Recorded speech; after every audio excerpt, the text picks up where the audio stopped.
পরিকল্পনার কিন্তু হাতে আর কয়েকটা দিন বাকি। তো আর একটা প্রস্তুতি ব্লগ নিয়ে আমি চলে এসেছি নৈহাটির চুচুড়িয়া ক্লাবে। তো এই বছরের থিম সব কিছু এই ভিডিওতে তোমাদেরকে দেখাবো, কতটুকু কাজ হয়েছে সেসবও দেখাবো। তো এদের একটা ভাবনাটা তোমাদেরকে দেখায় রাখি, আর এদের থিমটাও তোমাদেরকে বলে রাখি। সিন্ধু মাতার মহেঞ্জোদারো সভ্যতার থিম কিন্তু এই বছর হচ্ছে চুচুড়িয়া ক্লাবে। তো দেখতে পাচ্ছ 75 বছর বার্ষিক বছরে পরিপূর্ণ সমগ্র পরিকল্পনা বুনিয়াদি। তো এই থিমটা কিন্তু হচ্ছে এবার চুচুড়িয়াতে। তো সামনে যেটা আমি লক্ষ্য করলাম ঢুকতেই, তো এখানে গেটটা দেখতে পাচ্ছ, গেটটা কিন্তু কাজটা এখনো সম্পূর্ণ হয়ে ওঠেনি। সিমেন্ট আর বাপস দিয়ে কিন্তু করা হচ্ছে উপরের গেটটা। আর গেটে ঢুকতেই সবার আগে যেটা চোখে পড়ে, সামনে কিন্তু মহেঞ্জোদারো যে বিল্ডিংগুলো সেটার কিন্তু স্ট্রাকচার বানানো আছে অলরেডি, দেখতে পাচ্ছ এইখানে। তো এই স্ট্রাকচারগুলো তোমাদেরকে আরও কাছ থেকে গিয়ে দেখাই। তো এই স্ট্রাকচারগুলো সিমেন্ট আর যেটা দেখছো, আর এই সাইডটা যদি আমি যাই, তো এই সাইডগুলোতে কিন্তু একই রকমই সিমেন্ট আর বালি দিয়ে কিন্তু কাজটা হচ্ছে, চট দিয়ে, যেটা একটু আগে বললাম। তো দেখছো, আর সামনে একটা যে স্নানাগার ছিল সভ্যতা, অনেকেও জানো যারা। তো ওই স্নানাগারটাও কিন্তু বানানো হয়েছে এখানে। তো এখানে এখনো যখন লাইট টাইট পড়বে, সম্পূর্ণ কমপ্লিট হবে, হেভি সুন্দর লাগবে কিন্তু দেখতে। আর যেটা খেয়াল করলাম, এখানেও একটা স্ট্রাকচার আছে, আর ঠিক সামনেই যেটা মেন প্যান্ডেলের পুরোটাই থিম দেখছো, এটা কিন্তু এখনো পুরোপুরি কমপ্লিট হয়নি। 70% কাজ অলরেডি হয়ে গেছে। তো দেখছো এই পুরো স্ট্রাকচার দিয়ে, দেখছো এই স্ট্রাকচারের জিনিসপত্র কিন্তু রাখা আছে। আর ঠিক সামনে এই যে সারের যে এগুলাও কিন্তু লাগানো হবে এই ইয়ারখানে। ছোটোখাটো প্যান্ডেল হলেও কিন্তু দেখতে কিন্তু, যে বিল্ডিংগুলো দেখছো কিন্তু সিমেন্ট আর বস্তা দিয়ে কিন্তু ভালো মতন ডিজাইন করে কিন্তু করা হয়েছে, দেখছো একদম কিন্তু রিয়েলিস্টিক ভাবে করানো হয়েছে সমস্ত। দেখতে পাচ্ছ সিমেন্ট আর বালি কিন্তু ব্যবহার করা হয়েছে। আর তোমাকে আর একটা জিনিস দেখাবো। তো সামনে যে এই যে স্নানাগারটা দেখছো, এটা কিন্তু একদম পুরাপুরি একদম রিয়েলিস্টিক, যেটা আমাদের স্নানাগার থাকে ওরকমই বানানো হয়েছে, মহেঞ্জোদারো যে থিম একদম। আর ক্লাবটার নাম তোমাদেরকে বলে রাখি, আজাদ হিন্দ ক্লাব। ঠিকটা আসলে খেয়াল করবা যে মহেঞ্জোদারো কুয়ার উল্লেখ ছিল, সেটা কিন্তু এই যেখানে কিন্তু বানানো হয়েছে, দেখছো যে কুয়াটা একদম সিমেন্ট আর চটের বস্তাতে কিন্তু বানানো হয়েছে। আর পিছনে কিন্তু প্যান্ডেল, যেটা বড় প্যান্ডেল, সেটা কিন্তু হচ্ছে এই সাইডেই।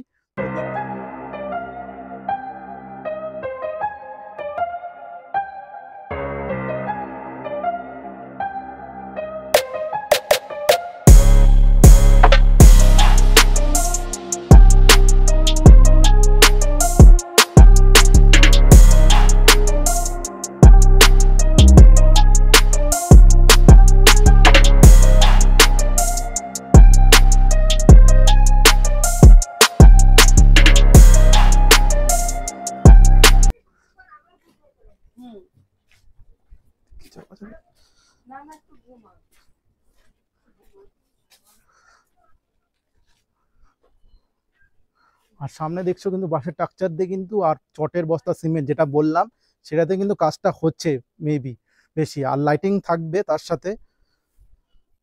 তো বন্ধুরা, এটা কিন্তু প্যান্ডেলের ভিতরটা দেখতে পাচ্ছ, এইখানে কিন্তু সমস্ত মূর্তি বা চিত্রকলাগুলো বসবে। তো এটা কিন্তু একটা মিউজিয়ামের মতন করা হয়েছে একদম মহেঞ্জোদারো। আর সামনে দেখছো এইটা কিন্তু মেন, এখানে কিন্তু সব এখান থেকে এন্ট্রি হবে, ওই দিক থেকে কিন্তু বেরাবে। তো বন্ধুরা, এটা হচ্ছে প্যান্ডেলের ভিতরের অংশটা। তো দেখছো একদম কিন্তু সিমেন্ট আর বস্তাতে, যেটা তোমাদেরকে বললাম, দেখো চলচ্চিত্রগুলো দেখো এক একটা পর কিন্তু তুলে ধরা হয়েছে এখানে। তো চিত্র দেখছো মহেঞ্জোদারো যে আসল চিত্রগুলো, সেটা অনেকটা কিন্তু সেরকমই লাগছে অনেকটা, দেখছো। তো দেখো এক একটা চিত্র তো খুব সুন্দরভাবে কিন্তু তুলে ধরা হচ্ছে। যখন এগুলো ফিনিশিং হবে, একদম পুরোপুরি হয়ে যাবে, কিন্তু দেখতে কিন্তু আরও সুন্দর লাগবে, দেখো এক এক। আর এই সাইডটা খুললে এটাই তো ঠাকুর না, বলছি এই সাইডটা যদি খেয়াল করি।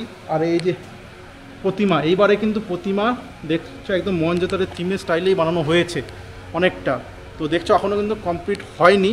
তো পুরোপুরি পূর্ণ হয়ে গেলে কিন্তু, সম্পূর্ণ হয়ে গেলে কিন্তু দারুণ দেখতে লাগবে। আর উপরটা যদি তোমাদেরকে দেখায়, উপরটা দেখো, তো এখন দেখছো কিন্তু ফাঁকা, এরপর কিন্তু ঝাড়বাতি বা বিভিন্ন ধরনের লাইটিং কিন্তু বসবে উপরের দিকেও। তো বন্ধুরা দেখছো এখানে কিন্তু সেই সব মিউজিয়ামের স্ট্যাচুগুলো বসানো হবে। তো এখানে কাজ চলছে, দেখছো সুন্দরভাবে কিন্তু কাজ চলছে এখানে। এই দেখো এক একটা কিন্তু স্ট্যাচু, আরও কতগুলো বসবে দাদা বলছি, মানে তাও মোটামুটি কতগুলো হতে পারে। তো এখানে দেখছো যতগুলো স্ট্যাচু আছে সব কিন্তুই বসবে, যেখানে দেখালাম মিউজিয়াম টাইপের হচ্ছে ভিতরটা। তো এখানে দেখছো সব কিন্তু স্ট্যাচুগুলো তৈরি করা হচ্ছে। তো প্রস্তুতি কাজ কিন্তু দৌড়কমে তো চলছে। তো দেখছো তো এবছরে যে ভাবনা দেখতে পাচ্ছি যে আজাদ হিন্দ ক্লাবের যে মহেঞ্জোদারো ভাবনাটা মানে করা হচ্ছে, ফুটিয়ে তোলা হচ্ছে, সেই সম্পর্কে যদি একটু কিছু আলোকপাত করো আমাদের। এটা হচ্ছে পাকিস্তানে অবস্থিত।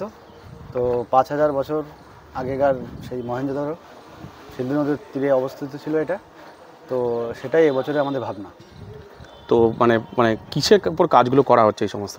এসব সিমেন্ট, বালি, চট, বাঁশ, বাটাম এসব দিয়েই তৈরি করা। মানে এই যে এগুলো করা হচ্ছে এগুলোর উপর কি রং পা এরকম কিছু করা হবে? হ্যাঁ, সব টেরাকোটা রং হবে। টেরাকোটার রং হবে, তাই তো? বাড়ি ভেঙে গেছে পুরোনো দিনের যে। আচ্ছা, পুরোনো দিনে মানে পুরো মনে হবে যে পুরোনো সেই ভাঙা ধ্বংসস্তূপ, সেটা দেখে কিন্তু মনে হবে। আর মানে ভিতরের যে কাজটা সেটা মানে কীভাবে কী করা হচ্ছে, ঠাকুরটার কীরকম থাকছে মডেলটাও সেই আমলের যেরকম মানে পুরোনো যে মানে সেই জায়গার ঠাকুর যেমন থাকতো ঠিক সেরকমভাবে তুলে ধরা হয়। আচ্ছা আচ্ছা আচ্ছা। আর এইখানেই মানে যে মানে আমাদের যে এই যে করা হয়েছে তোমার এই যে স্নানাগারটা, এই স্নানাগারটা কি মানে ঝর্ণা টাইপের করা না এরকম নর্মালি থাকবে? না, এমনি নর্মাল থাকবে। আর লাইটে মানে আলোর কি কাজটা থাকবে এখানে মানে পুরো প্যান্ডেল? ওম কালারের থাকবে। আচ্ছা, ওম কালারের থাকবে। কবে উদ্বোধন হবে এই প্যান্ডেলটা? এটা আশা করি দ্বিতীয়া। আচ্ছা, অনেক অনেক ধন্যবাদ তোমাদেরকে। তো বন্ধুরা, তোমাদের ভিডিওটা কেমন লাগলো অবশ্যই কমেন্ট করে জানাও। কে কে আসছো এই ক্লাবে অবশ্যই কমেন্ট করো। আর পূজা প্রস্তুতি ব্লগে তোমাদের সাথে আরও একবার দেখা হবে নতুন একটা ভিডিওতে। অবশ্যই চ্যানেল নতুন আসলে চ্যানেলটাকে সাবস্ক্রাইব করো। ফেসবুক পেজ থেকে দেখছো অবশ্যই ফেসবুক পেজটা ফলো করো। দেখা হচ্ছে অন্য কোনো ভিডিওতে। Bye bye.